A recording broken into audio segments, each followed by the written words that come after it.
Hello friends, welcome to my channel. இந்த recipe செய்கிறதுக்கு first of all கெட்டி அவல் எடுத்துக்கோங்க.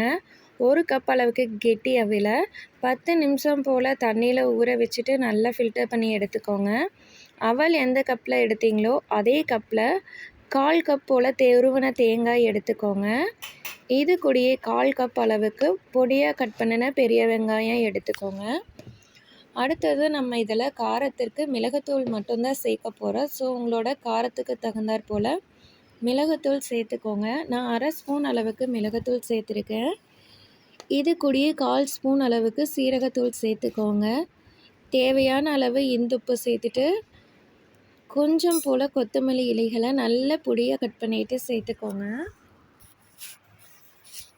எல்லாத்தையும் ஒன்ஸ் நல்லா மிக்ஸ் பண்ணிக்கலாம். பாருங்கள், ரொம்பவே சூப்பரான ஒரு ரெசிபி நம்மளுக்கு குயிக்காக ரெடி ஆயிடுச்சு. ரொம்ப ஹெல்தியான ஒரு ரெசிபி. குழந்தைகள்லேருந்து பெரியவங்க வரைக்கும் எல்லாருமே விரும்பி சாப்பிடுவாங்க.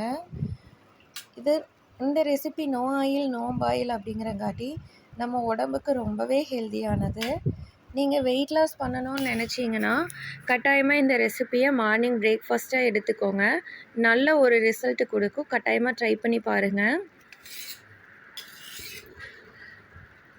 நம்ம ரொம்பவே குயிக்காக இந்த ரெசிப்பியை ரெடி பண்ணிடலாம். செஞ்சு பாருங்கள். டேஸ்ட் ரொம்பவே சூப்பராக இருக்கும்.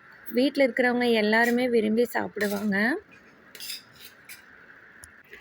நம்ம எல்லாருமே எல்லா நாளுமே ஆயில் சேர்த்து தான் சாப்பிட்ருக்கோம். ஆயில் எதுவும் சேர்க்காம அடுப்பில் வச்சு சமைக்காமல் இந்த மாதிரி செஞ்சும் சாப்பிட்டு பாருங்கள். ரொம்ப ஹெல்தியான ஒரு ரெசிபி. கட்டாயமாக ட்ரை பண்ணி பாருங்கள்.